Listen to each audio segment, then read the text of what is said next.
마태복음 11장 1절부터 19절까지 한 목소리로 함께 읽겠습니다. 예수께서 12제자에게 명하시기를 마치시고 이에 그들의 여러 동네에서 가르치시며 전도하시려고 거기를 떠나가시니라. 요한이 옥에서 그리스도께서 하신 일을 듣고 제자들을 보내어 예수께 여짜오되 오실 그이가 당신이오니이까 우리가 다른 일을 기다리오리이까. 예수께서 대답하여 이르시되 너희는 가서 듣고 보는 것을 요한에게 알리되 맹인이 보며 못 걷는 사람이 걸으며 나병 환자가 깨끗함을 받으며 못 듣는 자가 들으며 죽은 자가 살아나며 가난한 자에게 복음이 전파된다 하라. 누구든지 나로 말미암아 실족하지 아니하는 자는 복이 있도다 하시니라. 그들이 떠나매 예수께서 무리에게 요한에 대하여 말씀하시되 너희가 무엇을 보려고 광야에 나갔더냐? 바람에 흔들리는 갈대냐? 그러면 너희가 무엇을 보려고 나갔더냐? 부드러운 옷 입은 사람이냐? 부드러운 옷을 입은 사람은 왕궁에 있느니라.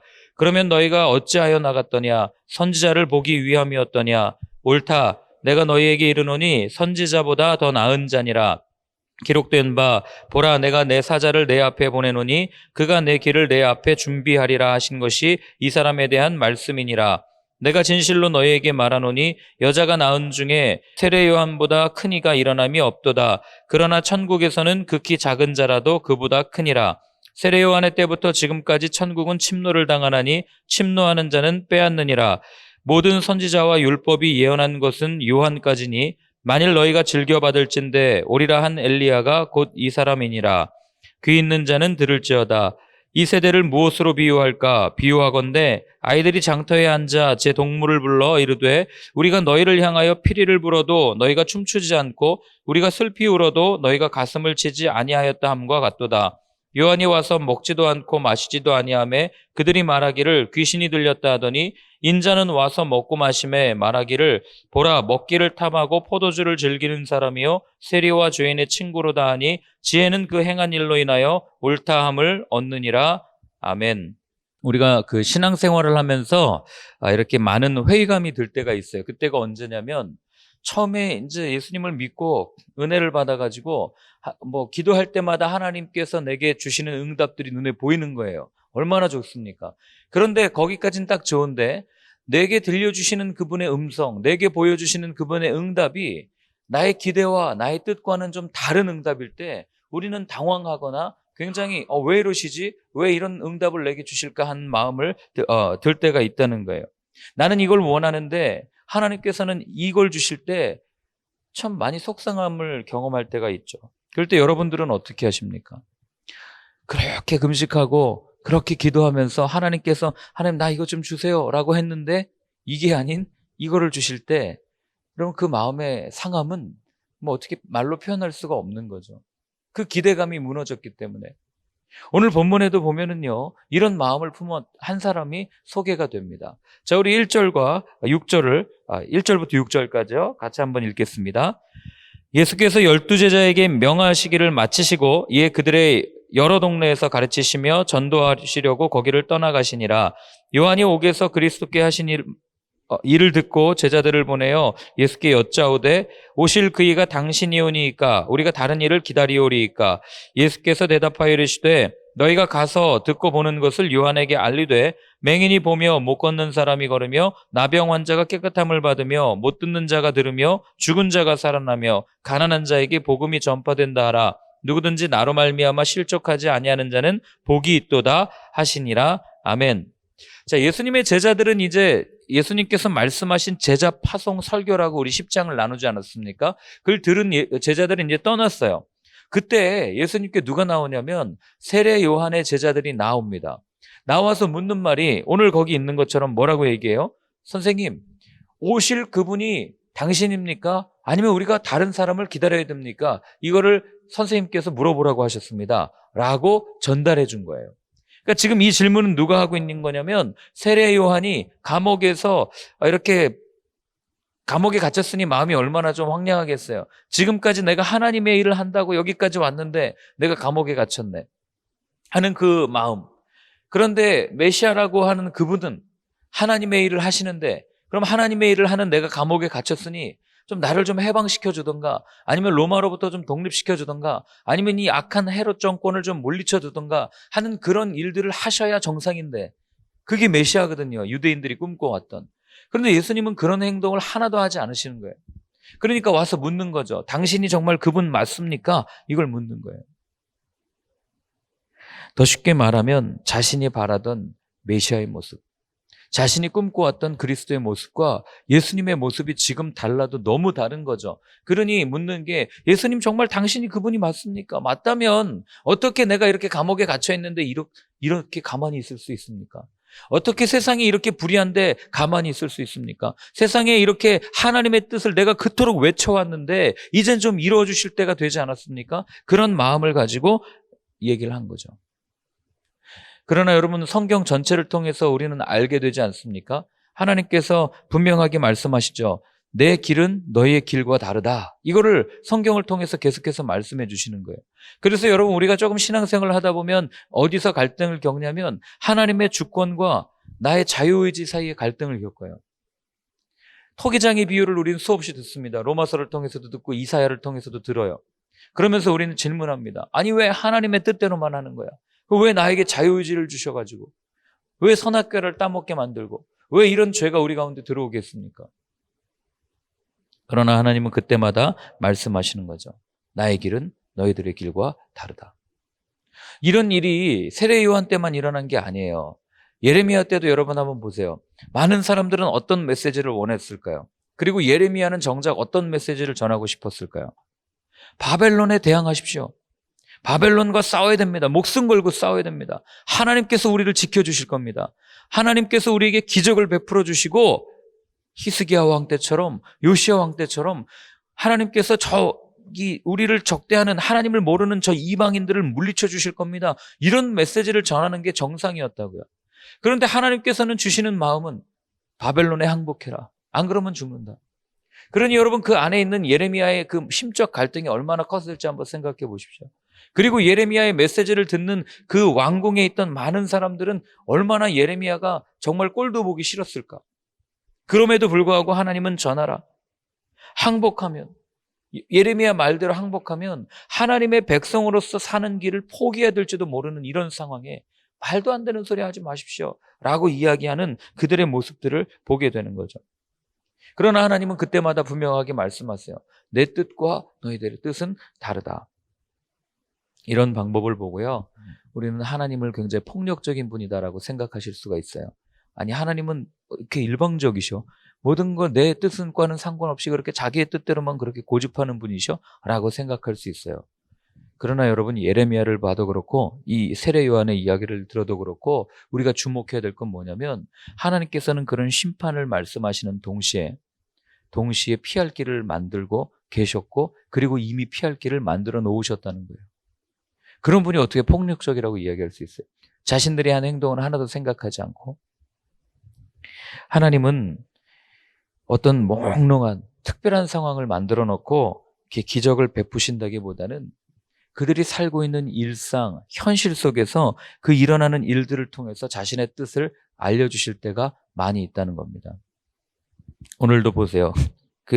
우리가 보면, 살다 보면 내게 주어진 응답과 또 하나님의 생각이 달라서 당황스럽거나 실망스러울 때가 있지만, 우리가 인정해야 될 건 그분의 길과 나의 길은 다르구나. 그리고 또 한 가지 인정해야 될 건 그분은 반드시 가장 좋은 때 가장 좋은 것을 나에게 주시는 분이시구나 라는 믿음을 우리가 가져야 된다는 거죠.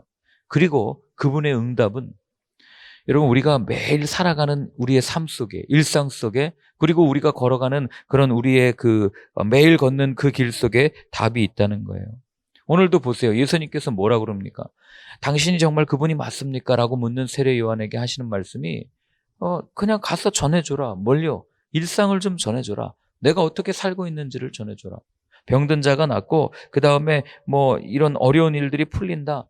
이걸 우리는 특별한 일이라고 생각하지만, 예수님께서 말씀하신 사실은 그냥 내가 살아가는 일상 속에서 내게 행하시는 하나님의 손길을 좀 봐라. 그러면 거기에 답이 있다. 이거를 지금 그 제자들에게 이야기를 해주는 거예요. 너희가 바라는 것처럼 로마가 막 항복하거나 어떤 정치적 독립이 일어나거나 어떤 특별한 이벤트가 일어나는 게 아니라, 그냥 매일매일의 일상 속에서 묶인 것을 풀어주고, 그리고 아픈 자들을 치유해주고 그냥 살아가는 그 모습을 보여줘라. 그런데 세례 요한은 왜 이런 얘기를 했을까요? 답은 하나죠. 기대가 클수록 현실은 실망감을 주는 거 아니겠어요? 내가 이만큼 기대를 차고 있는데 하나님 이만큼 주셔야 돼라고 하는데 우리가 살아가는 일상은 그 기대치만큼 못 미칠 때 우리는 그 갭만큼 큰 실망감을 갖는 거 아니겠어요? 별로 특별하지가 않거든요. 그래서 여러분 우리가 그러잖아요. 통독 매일 하거든요. 매일 아침마다 나와서 기도하거든요. 예배도 드려요. 온라인을 통해서 TV를 통해서 또는 뭐 우리가 원하기만 하면 클릭을 통해서 우리가 원하는 예배를 다 드릴 수가 있어요. 그런데 특별한 일이 일어나지 않아요. 그러니 우리는 하나님한테 묻는 거죠. 하나님 내가 40일 금식도 해봤고 하나님 내가 하나님 앞에 매달려 보기도 하고 하나님 내가 그렇게 기도하는데 왜 내게는 특별한 일이 일어나지 않습니까? 그때 주님은 우리한테 말씀하시는 거죠. 봐라, 내가 너와 함께 걸었고 내가 너와 함께 매일매일의 삶을 살았고. 그래서 여러분 우리가 잊지 말아야 될 건요, 무언가 이루어지길 바라는 기대가 클수록 이 실망은 크다. 그렇기 때문에 뭐라 그래야 되죠? 우리가 매일매일 걷는 삶 속에서 그분이 나와 어떻게 행하시는지 이거를 우리가 예민하게 느낄 필요가 있다는 거죠. 그게 축복이고 성공이에요. 아닌 것 같지만 성경은 창세기부터 그 얘기를 합니다. 아브라함이 언제 행복했습니까? 하나님과 함께 동행할 때 행복했어요. 이삭은요 언제 행복했습니까? 야곱은 언제 행복했어요? 그리고 왜 야곱은 엘베델이라는 단까지 싸가지고 그렇게 저기를 합니까? 그리고 요셉은 하나님이 요셉 때는 직접적으로 표현해 주시잖아요. 감옥에 있든 어떤 상황에 있든 그가 하나님과 함께, 하나님께서 그와 함께 하셨으므로 그가 형통하였더라. 그게 성공 아니겠어요? 그러니 여러분 우리 일상 속에 우리가 매일매일 통독하는, 우리가 매일 드리는 예배, 이 일상의 가운데 그분이 나와 함께 하시는 그것이야말로 우리가 하나님의 자녀된 증거고 기쁨이고 감사의 조건이 될 수 있다는 거죠. 이어서 우리 7절부터 12절까지를 같이 한번 읽겠습니다. 읽습니다. 그들이 떠나매 예수께서 무리에게 요한에 대하여 말씀하시되 너희가 무엇을 보려고 광야에 나갔더냐? 바람에 흔들리는 갈대냐? 그러면 너희가 무엇을 보려고 나갔더냐? 부드러운 옷을 입은 사람이냐? 부드러운 옷을 입은 사람은 왕궁에 있느니라. 그러면 너희가 어찌하여 나갔더냐? 선지자를 보기 위함이었더냐? 옳다. 내가 너희에게 이르노니 선지자보다 더 나은 자니라. 기록된 바 보라, 내가 내 사자를 내 앞에 보내노니 그가 내 길을 내 앞에 준비하리라 하신 것이 이 사람에 대한 말씀이니라. 내가 진실로 너희에게 말하노니 여자가 낳은 자 중에 세례 요한보다 큰 이가 일어남이 없도다. 그러나 천국에서는 극히 작은 자라도 그보다 크니라. 세례 요한의 때부터 지금까지 천국은 침노를 당하나니 침노하는 자는 빼앗느니라. 아멘. 자, 우리가 그 앞부분의 이야기까지만 딱 읽고 묵상하면 세례 요한은 그래 어떻게 하나님, 광야에 외치는 자의 소리로 살았는데 예수님을 의심할 수 있을까? 참 좀 그렇네라고 생각할 수 있어요. 그런데 예수님은 그렇게 오해할까봐 그 다음에 바로 이어서 세례 요한이 누구인지를 분명하게 우리한테 이야기를 해줍니다. 자, 거기 보시면은요, 사람들이 그에게 나간 이유를 물어요. 그러니까 사람들에게 너네 왜 나갔냐? 왜 그를 찾았냐? 이걸 묻는 거죠. 너희들이 뭐하러 광야에 나갔냐? 왜 세례 요한을 만나러 갔냐? 바람에 흔들리는 갈대를 보러 나갔냐? 이건 뭐냐면 여러분 갈대가 바람에 따라서 막 이렇게 흔들리잖아요. 이거는 권력이 있는 사람을 향해서 왔다 갔다 이렇게 빌붙는 박쥐 같은 사람을 얘기하는 거예요. 그러니까 너희들이 바람에 흔들리는 갈대를 보러 갔냐? 세례 요한이 이 정권에 빌붙어가지고 이 또 많은 권력자에게 빌붙어서 너희들 듣기 좋은 소리를 해주는 사람이었더냐? 그걸 지금 얘기하시는 거죠. 그리고 두 번째로는 부드러운 옷을 입은 사람을 보러 나갔냐? 이거는 어떤 얘기예요? 왕궁에 있다라고 얘기하는 걸 봐서는 이 당시 부드러운 옷은 누가 입었습니까? 사람들은 헌옷 입고 막 아시잖아요. 영화 같은 데 보면. 그러니까 부드러운 옷을 입었다는 얘기는 부당하게 자신의 세를 불려서 사치를 누리고 있던 사람들을 얘기해요. 그러니까 종교 귀족들을 얘기하죠. 사두개파 사람들이 이렇게 살았거든요. 로마와 결탁해서 세리는 욕은 네가 먹어라 하고 돈은 뒤로 갖고 와라 해가지고 부당하게 세를 불려서 항상 좋은 옷을 입고 다녔던 사람들이 이 사두개파 제사장들 계층이었단 말이에요. 그러니까 지금 말하는 게 세례 요한이 그렇게 사람들의 고혈을 빨아먹는 그런 아주 못된 사람이냐? 그게 아니지 않냐? 이 얘기를 지금 예수님께서 하시는 거죠. 그리고 마지막에 뭐라고 물으시냐면 선지자를 보기 위함이냐? 맞다. 그는 선지자다. 아니, 선지자 중에 가장 훌륭한 자다. 그 말씀을 지금 하고 계신 거예요. 그러면서 말라기 3장의 1절에 그 말씀을 인용하면서 그는 내 길을 준비하는 그런 진짜 선지자다. 이 얘기를 예수님께서는 하신 거죠. 그리고 여러분, 우리가 아주 주목해야 될 말씀을 그 다음에 하세요. 뭐라고 말씀하시냐면, 제가 예전에 그 말씀 드렸어요. 마태복음 처음 시작할 때 마태복음에서는 예수님께서 그리스도 되심, 예수님께서 메시아 되심을 직접적으로 드러내지는 않지만 은연중에 예수님이 나는 메시아야 이런 걸 드러내는 그런 몇 번의 그게 있다고 말씀을 드렸는데, 오늘 그게 나와요. 자, 우리 13절, 14절, 15절 짧지만 한번 같이 읽어보겠습니다. 모든 선지자와 율법이 예언한 것은 요한까지니 만일 너희가 즐겨받을진대 오리라 한 엘리야가 곧 이 사람이니냐. 귀 있는 자는 들을지어다. 아멘. 자, 모든 율법과 선지자가 예언한 것이 누구까지라고요? 요한까지다. 그리고 그가 오리라고 한 엘리야다. 이 얘기를 하는 거죠. 예수님이 왜 갑자기 이 말씀하셨을까요?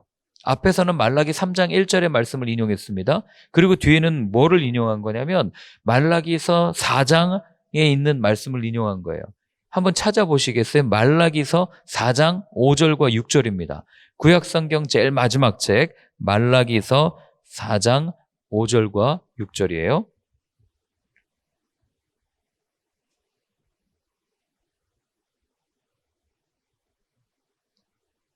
자, 같이 한번 읽어보겠습니다. 보라, 여호와의 크고 두려운 날이 이르기 전에 내가 선지자 엘리야를 너희에게 보내리니 그가 아버지의 마음을 자녀에게로 돌이키게 하고 자녀들의 마음을 그들의 아버지에게로 돌이키게 하리라. 돌이키지 아니하면 두렵건대 내가 와서 저주로 그 땅을 칠까 하노라 하시니라. 아멘. 보라, 크고 두려운 여호와의 날이 이르기 전에 지금 누가 온다고요? 선지자 엘리야가 올 거야 라는 이 구약의 마지막 약속을 예수님께서는 말씀하신 거예요. 그럼 여러분 보세요. 유대인들이 지금까지 기다리고 있는 사람이 누군지 아시죠? 다윗의 후손으로 오는 메시아예요. 다윗 왕을 기다리고 있다고요. 그 넓었던 영토를 다스렸던 강력한 힘을 가지고 전 세계의 패권을 가지고 있었던 그때 다윗의 나라를 기다리고 있거든요. 그런데 그 다윗의 나라가 임하기 전에 지금 마지막으로 예언된 게 뭐예요? 선지자 엘리야를 다시 보낼 거야. 그런데 지금 예수님께서 그럼 말씀하세요. 이 세례 요한이 그 선지자 엘리야야. 그럼 지금 누가 남은 거예요? 누가 남은 겁니까? 메시아가 남은 거잖아요.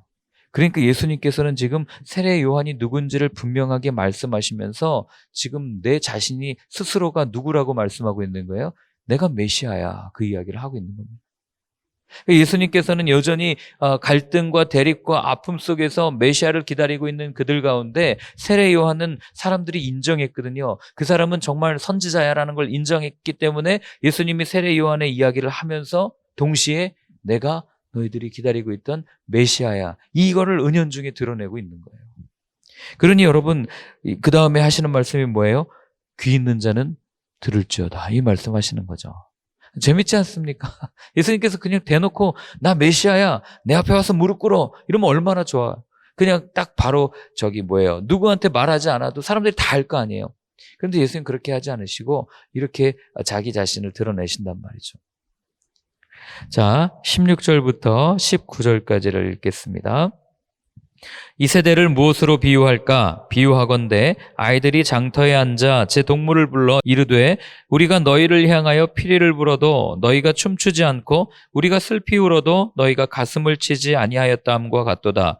요한이 와서 먹지도 않고 마시지도 아니하매 그들이 말하기를 귀신이 들렸다 하더니 인자는 와서 먹고 마시매 말하기를 보라, 먹기를 탐하고 포도주를 즐기는 사람이요 세리와 죄인의 친구로다 하니 지혜는 그 행한 일로 인하여 옳다함을 얻느니라. 자, 예수님께서 마지막으로요, 예수님의 말씀을 듣고 있던 많은 사람들의 악함, 그리고 그 당시에 있었던 많은 종교인들의 악함, 그리고 여러분 복음서를 읽을 때 항상 머리에 두셔야 될 거는 예수님이 가서 무슨 기적을 행한다, 그런데 본문에 무리만 있더라, 이렇게 돼 있잖아요. 그 안에는 항상 바리새인과 서기관들이 숨어 있다고 보셔야 돼요. 본인들이 직접 나타나지는 않았어도 그 바리새인과 사두개파 또는 서기관들이 보낸 스파이들이 그 안에 항상 있었어요. 나중에 예수님이 죽기 전에, 돌아가시기 전에 보면은 그가 한 일을 다 알고 있다, 이렇게 말하는 그 사람들도 보이지 않습니까? 그러니 예수님이 하는 모든 일마다 다 보고 있었던 거예요. 그걸 예수님이 몰랐겠습니까? 아셨겠죠. 그러니 그 자기의 말, 자기의 기적, 그 베풀었던 기적, 그 모든 것을 바라보면서 믿지 않고 의심의 눈으로 바라보고, 그 다음에 이거 뭐야? 도대체 뭐야? 하는 이런 사람들을 향해서 예수님이 마지막으로 너희들이 얼마나 악한지 아냐? 이거를 재미난 비유를 통해서 알려주시는 거예요. 자, 무슨 비유입니까? 아이들이 장터에 앉아서 노는 거예요. 소꿉놀이를 하는 겁니다. 먼저는 무슨 놀이를 하냐면 피리를 불어요. 여러분, 유대인들에게 피리는요, 두 가지 의미가 있어요. 첫 번째는 막 기쁠 때도 피리를 불었어요. 그리고 왜 우리 3일 전인가요? 회당장 야이로의 딸이 죽었을 때 장례식에서 뭘 붑니까? 피리를 불죠. 그러니까 피리는 유대인들에게 있어서의 어떤 삶의 그 모든 그 기쁨과 슬픔을 함께 했던 악기가 피리라는 걸 알게 되죠. 근데 오늘 본문에 보면 피리를 부면서 아이들이 뭐라고 그러냐면 춤을 추자라고 얘기해요. 어릴 때 막 소꿉장난하면 왜 파티하는 거 흉내내잖아요. 지금 그 모습을 얘기하는 겁니다. 근데 아이들이 와서 그래요. 야, 피리를 불고 우리 같이 이렇게 춤추자라고 파티를 즐기자 하는데도 안 한다는 거예요. 두 번째로는 뭐라고 그래요? 우리가 슬피 울어도 너희가 가슴을 치지 않는다. 이 얘기는 아이들끼리 소꿉놀이를 하는데 이번에는 무슨 놀이를 하냐면, 뭐 아이들이 설마 그랬겠어요? 장례식 놀이를 하는 거죠. 사람이 죽은 걸 가지고 이제 연습하고, 그다음에 아이들 뭐 어른 흉내 잘 내니까요. 막 운전놀이 하기도 하고 막 이렇게 하지 않습니까? 그러니까 장례식 지금 놀이를 하는데도 참여를 안 하는 거예요. 아니, 갑자기 왜 이 비유를 말씀하셨을까? 여러분, 그 답이 18절과 19절에 나와요. 사람들이 이 지금 여기를 이 말씀을 듣고 있는 이 종교인들이 얼마나 악랄했는가? 하나님께서는 분명히 회개의 기회를 주시기 위해서 먼저는 누굴 보내셨습니까? 광야에 외치는 자의 소리가 되었던 세례 요한을 보냈어요. 그의 삶은 어땠어요? 우리 복음서 앞부분에 나오지 않습니까? 메뚜기를 먹고 석청을 먹고 거친 들에서 거친 옷을 입고 그렇게 살았어요. 금식하면서 살았습니다. 즉 무슨 얘기예요? 장례를 치른 것 같이 자기 자신, 자기 자아를 완전히 죽이고 일평생 광야에서 살면서 그분의 오심을 외쳤던 사람이 세례 요한이에요. 사람들은, 민중들은 나와가지고 뭐 이렇게 뭐 듣는 척 했지만 종교 지도자들은 별로 관심 하나 갖질 않았거든요. 그러니까 지금 그 얘기를 하는 거예요. 장례식을 했는데도, 와서 놀자고 하는데도 너희는 한 번도 꿈쩍도 하지 않았다. 그리고 19절에 보면 뭐라고 그럽니까? 인자는 와서 먹고 마심에 말하기를 보라, 먹기를 탐하고 포도주를 즐기는 사람이요 세인과 죄인의 친구로다. 이게 무슨 얘기예요? 결혼식 비유가 바로 예수님 얘기인 거예요. 예수님이 와서 이제 신랑이 있을 동안에 어떻게 금식할 수 있느냐, 그 얘기 하시면서 한 게 뭡니까? 예수님이 계시는 동안에 억눌린 거 풀어주고, 그 다음에 묶인 거 다 풀어주시고, 근데 눌린 자를 자유롭게 하고, 여러분, 이러니 그 가운데 얼마나 기쁨이 넘치겠어요. 죽은 사람이 막 살아나는데 그 가운데 초상집 분위기가 갑자기 기쁨으로 바뀌는 거 아닙니까? 그러니 여러분 한번 생각해 보십시오. 여러분의 자녀가 갑자기 죽었다 살아났다. 어떤 사람이 와서 살려줬다. 잔치 안 베풀겠습니까? 그 집에 기쁨이 없겠어요? 그러니 지금 예수님이 그 얘기를 하는 거예요. 내가 가서 모든 사람들을 살려주고 묶인 것들을 풀어주고 사람들에게 자유를 주니 그 가운데 기쁨이 있어서 함께 먹고 마시고 구원을 선포하고 믿음을 가지고 온 사람들에게, 모든 사람들에게 나음을 입었다 선포하면서 누리고 있는데, 그런데 그걸 보고도 한단 소리가 먹기를 탐하는 자고 포도주를 즐기는 자고 세리와 그 죄인의, 다른 데 보면 세리와 창녀의 친구다, 뭐 이렇게 말을 하는 너네들은 도대체 뭐냐, 이걸 묻는 거죠. 하나님께서 이 방법을 가지고 이야기해도 하나님께 나오지 않고, 하나님 앞에 그럼 이건 힘드니까 이 방법을 통해서도 나오라 라고 문을 열어놓으셨는데도 전혀 나오지 않은 채 자신들의 방법을 가지고 이게 맞아요, 이게 옳아요 라고 고집 부리고 있는 그들의 완악함을 예수님께서는 이 비유를 통해서 말씀하고 있는 겁니다. 이들이 왜 이렇게 살았는지 아십니까? 딱 한 가지죠. 자신들이 바라던 메시아, 자신들이 바라던 하나님의 모습과 하나님께서 보여주신 예수님, 하나님께서 말씀하신 그게 너무나도 달랐기 때문에 그래요. 그러니 여러분, 우리랑 똑같은 거예요. 내 뜻과 다르고 내 생각과 다르고 나와 다르니까 이건 하나님이 아니야 라고 생각하는 우리의 그 모습이 어쩌면 주님 보시기에 굉장히 완악한 모습일 수 있다는 거죠. 하나님의 뜻에는 별로 관심이 없고 내가 원하는 내 만족, 내 무언가가 채워질 때에 우리는 거기에 하나님의 뜻이 있다고 생각하는 그런 모습을 예수님께서는 오늘 딱 꼬집어서 말씀하신 겁니다. 어제 이 모습을 이렇게 묵상하다가요, 다른 사람 얘기할 것도 없구나. 제 안에 이런 모습이 나타날 때가 얼마나 많은지 몰라요. 예. 안 그래야지 하면서도 제가 경험해온 어떤 신앙적 색깔, 제가 경험해온 어떤 신앙적 경험, 그리고 제가 경험해왔던 여러 가지 기준들과 맞지 않으면 이상하게 바라보고 느끼고 배척하고 하는, 그렇게 거부하는 그런 저의 모습을 볼 때마다, 여러분, 제가 간혹 말씀드렸는데 이 세상에서 가장 바뀌기 어려운 보수적인 집단 두 군데 아시잖아요. 어딘지 아세요? 학교. 절대 잘 안 바뀝니다. 두 번째, 종교기관이에요. 종교기관은 절대 웬만해서 바뀌지 않아요. 수천 년 동안 이어져 내려온, 지켜야 될 게 있다고 생각하기 때문에. 그렇기 때문에 여러분, 어쩌면 제가 종교기관이라고는 이야기했지만 교회된 우리 자신이, 내가 그동안 경험해온 신앙의 연륜이 길어지면 길어질수록 우리는 어쩌면 말씀에서는 멀어져서 내가 바라고 내가 경험해온 것만이 이게 옳은 신앙이야 라고 생각하는 오류에 빠질 수 있다는 거예요.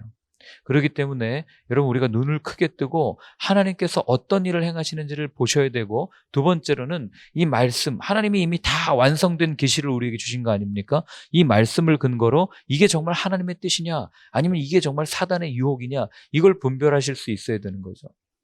그래서 제가 코로나19를 보면서도 많은 분들이 그러잖아요. 참 힘들어요. 교회가 이제 망할 것 같아요. 라고 이야기하지만, 제가 며칠 전에 우리 조 목사님과 이야기를 나누다가 그렇게 말씀을 드렸어요. 저는 지금 하나님께서 큰 기회를 주셨다고 생각합니다. 왜 그러냐면요, 여러분, 교회, 제도권 교회 또는 어떤 눈에 보이는 대면 교회에 실망해가지고 교회 안 나오던 사람들이요, 이젠 유튜브나 온라인 페이스북 이런 데 열기만 하면 메시지를 듣는 거예요. 그러니 복음으로부터 멀어졌던 사람이 다시 귀를 열고 복음을 듣기 시작합니다. 저는 그리고 믿어요. 그렇게 복음을 들은 사람은요, 언젠가 다시 공동체를 찾게 되어 있습니다. 함께 신앙생활을 하라고 주님이 말씀하셨기 때문에. 그렇기 때문에 오히려 전도의 문이 활짝 열린 것들을 저는 보게 됩니다 라고 말씀드렸던 적이 있어요. 여러분, 그렇기 때문에 이렇게 우리가 눈을 들어서 자꾸 우리 눈에 있는 현상, 내가 경험해온 과거의 어떤 습관들만이 이게 하나님의 뜻이야 라고 생각하지 마시고요, 우리 눈앞에 펼쳐지는 여러 가지 일들, 이 자연현상들 뿐만 아니라 오늘날 뉴스에서 얼마나 많은 것들을 보게 됩니까? 그 모든 일들 가운데 섭리하고 계시는 하나님의 손길을 좀 바라보십시오. 그리고 그걸 이게 정말 하나님의 뜻 맞습니까? 라고 분별이 되면 그 가운데 하나님이 이렇게 행하고 계시군요. 모두가 힘들다고 얘기하고 모두가 망했다고 이야기하지만, 그러나 하나님께서는 진짜 교회들을 세워가고 계시군요 라는 감사의 고백을 여러분들이 아마 드릴 수 있을 겁니다. 우리의 삶이 그런 삶이 되었으면 좋겠어요. 하나님께서 이렇게 딱 이끌고 가시는 그런 삶을 매일매일 바라보면서 기쁨 가운데 주님 감사합니다 고백할 수 있는 그런 삶, 저와 여러분들의 삶이 되었으면 좋겠습니다. 오늘 함께 같이 기도할 때는 이렇게 한번 기도했으면 좋겠습니다.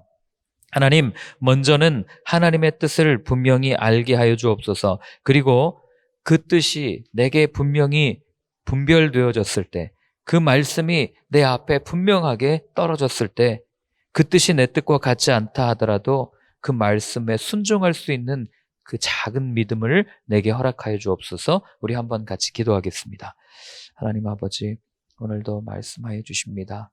주님, 우리의 눈을 들어 주님의 일을 바라보기를 원합니다. 주님께서 행하시는 일들을 바라보기를 원합니다. 주님, 교회가 다 어렵다고 이야기하고 정말 교회가 문을 닫아야 할지도 모른다는 이런 염려 가운데 우리는 살아갑니다. 그러나 주님, 눈을 크게 뜨고 보면 주님께서 여전히 일하고 계십니다. 주님께서 여전히 사람들을 살리고 계십니다. 주님께서 여전히 아픈 자들 가운데 찾아가 주셔서 그들을 회복시키는 것들을 바라봅니다. 하나님 아버지, 우리의 경험과 우리의 생각과 우리의 모든 것들 다 내려놓고 주님께서 행하시는 일들을 바라보며 감사합니다, 기쁩니다 고백할 수 있는 저희의 신앙이 될 수 있도록 도와주시고, 그런 저희의 작은 믿음, 작은 순종을 통하여 하나님, 내 주변에 있는 사람들이 주님을 만나고 주님을 고백하는 그런 은혜가 있게 하여 주옵소서.